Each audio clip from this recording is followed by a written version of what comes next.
মুনকার ওয়ালিল্লাহি আকিবাতুল উমুর।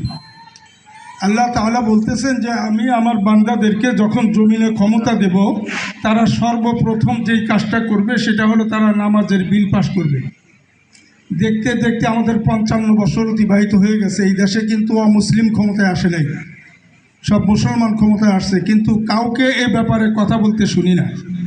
এই জন্য এলাকার সমস্ত ওলামায়ে কেরামের পক্ষ থেকে আমাদের সম্মানিত এমপি সাহেবের কাছে আমাদের আবদার এটাই যে অন্তত আর কেউ বলুক না বলুক, আমরা আপনাকে অনেক সম্মান করি, অনেক ইজ্জত করি এবং আপনারা আমরা সবচেয়ে বড় মনে করি।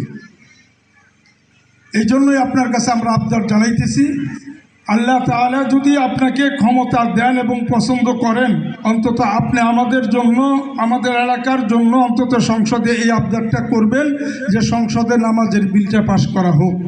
আমরা এই জিনিসটা চাই, কেননা নামাজ ছাড়া একজন মুসলমানও বাঁচতে পারবে না, সম্ভব না, অসম্ভব। এই কথা বলে আমি আমার বক্তৃতা শেষ করছি।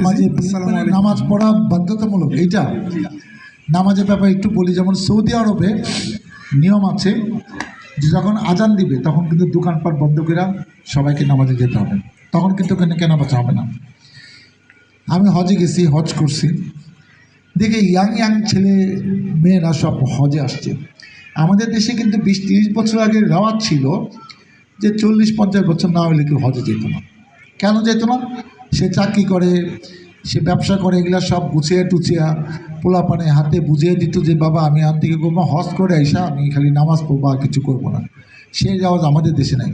ইন্দোনেশিয়া খবর নিয়ে দেখলাম যে ইন্দোনেশিয়া সবচেয়ে বড় মুসলিম কান্ট্রি, এখন 26 কোটি 27 কোটি 28 কোটি লোক বাস করে।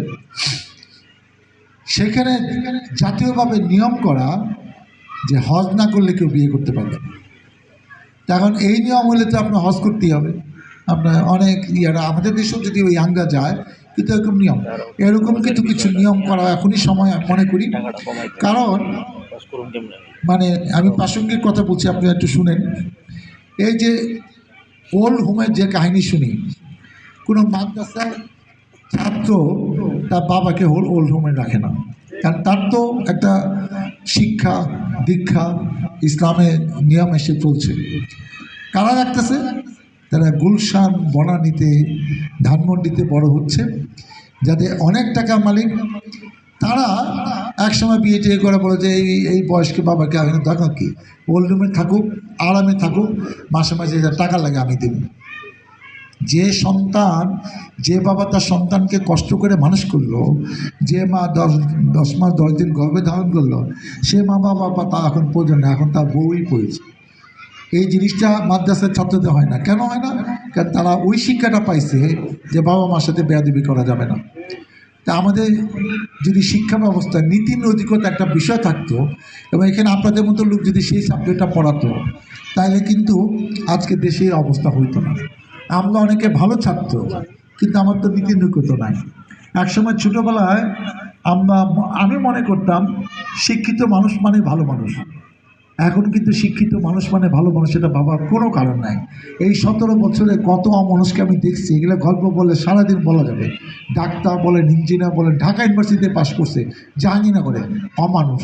এনে দিয়ে সমাজে কোথাও কোনো কাজ হবে না। সবাই জানে, পরিবার জানে, তার সন্তানও জানে বাবা একটা খারাপ মানুষ। কেন? এই 17 বছর কী করছে তার সন্তানকে দেখছে। তো সেই সব কথা না বলে হুজুর একটা ঠিক কথা বলেছে, এটা করা উচিত। আমি আমার জায়গার থেকে সুযোগ থাকলে সেটা আমি বলবো সংসদে, অন্য কোথাও যেখানে বললে হয় বলবো। আর কেউ